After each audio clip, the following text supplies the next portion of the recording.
Tell you what, if you're just listening to this and you're not watching the video, you're missing out on like the most epic view. And if you are watching the video, you'll see that I look really dark because the sunset behind me looks totally epic. So I'm just going to focus back on me a little bit.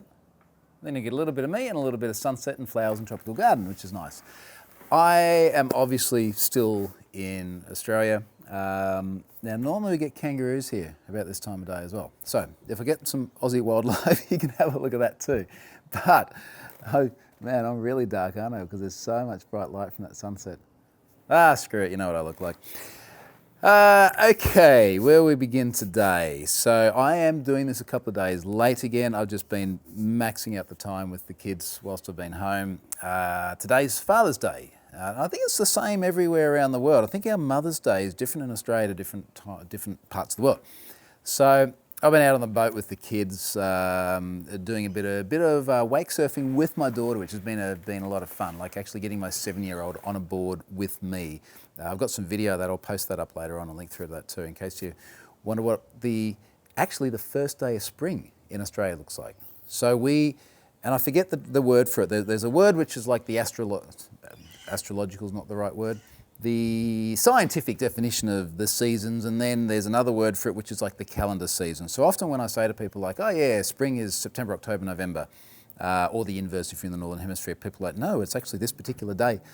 In Australia, we consider spring starts on the 1st of September. So first day of spring for us. So I was out in the water with her and that was just sensational. It was so cool. You got to see this video, it was hilarious. Anyway, I am here today. I'm gone back to Europe in a couple of days' time. So there's going to be a bunch of different things you can catch me at around Europe. Everything is up to date in the events list on my blog. So if you go to my blog and you see the bit down the right-hand side, they're all there. Alternatively, if you go to troyhunt.com/2019 events, you'll see everything that has been so far this year and is coming. But in short, I'm going to be in Kongsberg, somewhere in Norway, for NDC Tech Town on Thursday. So I'm actually going to get in there just after lunch on Wednesday to Oslo, get hopefully one good night of sleep, and then I'll be doing the closing keynote for NDC Tech Town, which will be nice. I'll have a little bit of downtime over there for a week, and then I will be doing a bunch of things in Denmark as well. And again, these are all on my blog. There's meetups in Aarhus and Copenhagen, free meetups if you're around there, which will be awesome. I'll be off to Budapest doing some stuff there and some other stuff in Switzerland and so on after that as well. So if you're interested in catching me in any of those places, have a look at the links on my blog. I think that's it. Yeah, no, I just follow my trip, to be honest. So anyway, those things are all coming up. Now, on to the InfoSec stuff. So I don't even know why this... I don't know why it happened. Well, actually, I do know why it happened because it's in the news and it's kind of interesting. I don't know why it's particularly topical because it is something that happens all the time, which is a Twitter account got hijacked. It just happened to be Jack Dorsey's Twitter account. So like literally the CEO of Twitter gets his Twitter account hijacked. Now, was it actually hijacked or was it something else? Because this is what it looks like, right? It looks like someone else controls his Twitter account. Press I was reading today says what it actually was SIM hijacking. So inevitably, Jack has his Twitter account linked to his mobile phone number. Someone socially engineered their way through, or whatever else it was they did, to get control of his phone number and were then able to tweet on his behalf, because apparently you can actually send tweets via SMS. I'm not sure exactly what the value proposition of being able to do that is. Jack may be questioning that himself right now. But anyway, apparently that's what happened. So there were some really sort of atrociously racist tweets which came out from Jack's account yesterday or the day before, something like that, which is not a good look. And the thing it keeps bringing me back to is why do we really want to have any sort of mechanism of either account recovery or the ability to impersonate based on something which is just so continuously hijacked? And one of the things to really think about here is like for your own individual threat modeling, like go through and have a look at how much stuff can be done if someone controls your phone number. I had a look at this a while ago and I definitely made some changes as a result of that. So do go and have a think about that, because the ability to get hold of or control someone's their SIM and their phone number is unfortunately just a little bit too easy. Now there was that. Let me talk about data breaches. And incidentally, this is not going to be a long update either, because I'm going to do this update and then I'm going to go and make a barbecue with the kids and enjoy the rest of my Father's Day and watch the sunset. Couple of data breaches. New ones into Have I Been Pwned? Coin Mama. So Coin Mama apparently got breached a couple of years ago. Data only went into Have I Been Pwned during this week because I only got it during this week. So someone popped up, sent me that data. I'm just going to have a look at what I put in the tweet, because the tweet always has a nice summary of exactly what happened here. 479,000 accounts exposed in August 2017. Breach was discovered this Feb. Now, from memory, this was one of these ones that appeared with a whole bunch of other data for sale at the same time as well. So it was unfortunately one of those breaches which had obviously been out there for a while. Who knows how abused all those accounts were. It was MD5 WordPress hashes. I actually tweeted the other day because I looked at the hash pattern and it was not very familiar to me. Now, normally when we see MD5, I know it's 32 bytes. It's a consistent pattern. You can usually take one of the hashes if it's not salted, and after a few guesses of plugging them into Google, it comes back and you get the plain text value, and it's like, yes, confirmed MD5.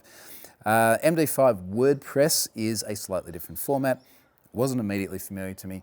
I actually got some shit from people for that. It's like, look, I don't know all of these things. Like, to some degree, I'm out there just trying to figure out all this shit as I go along as well. So I was a little bit surprised to see derogatory comments. It's like, I'm okay saying I don't know these things. It's like, grow up. It's all right to be not even wrong. I wasn't wrong because I didn't know what it was to begin with. Anyway, MD5 WordPress, 58% of those addresses were already in Have I Been Pwned. Now, another interesting one, not so much due to size because it's only 500,000 something records, more because of what it is XKCD. So you know the comic which on many occasions has done very insightful things around InfoSec. Everyone will remember Bobby Tables, the SQL injection comic. The correct horse battery staple comic is a massive one as well, which is effectively the value proposition of past phrases. Another one of my favourites is when someone talks about all this cryptographic protection and so on, and then there's this XKCD comic which is like, why don't we just hit him over the head with this $5 wrench until he gives us the password? So XKCD is a favourite of mine and everyone else's, and I was a little bit sad, to be honest, when someone said, here is the XKCD data. Now, this appears to have been from the forums. I haven't even looked at what forum type it is. Law of averages, it's probably going to be vBulletin because of a lot of vBulletin ends up in Have I Been Pwned. But this was sort of another one of these cases where I said, all right, is this known? How do I disclose? I actually tried filling out their Contact Us form several days ago, waited 72 hours, didn't get a reply, couldn't find an XKCD Twitter account or anything like that I could communicate with. It wasn't open for DMs. Ended up putting out a tweet asking if anyone knows Randall Munro, the creator of XKCD.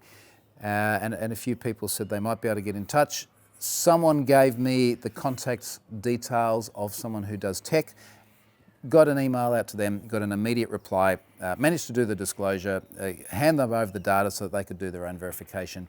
And as of the time of recording, which for me is pushing 5 o'clock Sunday afternoon, apparently pretty much all the emails have been sent out to everyone impacted by the breach. So good on them for doing the right thing once they discovered it. It's never going to be much fun, but they handled it promptly, they've done it quickly, so that will go into Have I Been Pwned very soon. I'd much rather the organisation that's had the breach be the one to do the disclosure, be the one to email everyone, and actually have some control over the process. They don't want to be here, they don't want to be in Have I Been Pwned, so I'd much rather that they get to control as much of the process as possible, and I'll put that in Have I Been Pwned probably after I finish recording this video. So that was XKCD. Now, on to other things, the Have I Been Pwned API. So I mentioned probably in last week's update that I hit what, to be honest, was an unexpected threshold. So the consumption level, what are we talking about here? The consumption level plan of Azure API management. So this is effectively like their API gateway service where you can do things like implement rate limits and you can do things like implement auth keys and a whole bunch of other stuff. And if you imagine APIM sort of sits at this layer and then under that your API sits. Ooh, when I do that you can see my face again. Look at that. autofocus or whatever it is. Anywho, so APIM sits there as a gateway. Now, what I didn't realize when I set up APIM on the consumption level was it was limited to 500 subscriptions, which meant I could keep getting people signing up to Have I Been Pwned to get themselves an API key, but when I hit that 500 limit, stuff broke. And again, I feel really bad for the people who wanted to go and get a key and they couldn't because the thing was freaking broken. Long story short, what I end up doing is just setting up a new instance of APIM, and that new instance of APIM is sitting on their standard tier. And I forget which, I think I actually chose basic, so basic's enough for the moment. So there's a basic tier and a standard tier, and effectively they have thresholds of the rate at which queries can come through. I think off the top of my head, don't quote me on it, but basic allows you to have something like 1,000 requests a second, which is way more than what I need at the moment. So what I've ultimately ended up doing is said, it's still APIM. APIM works beautifully.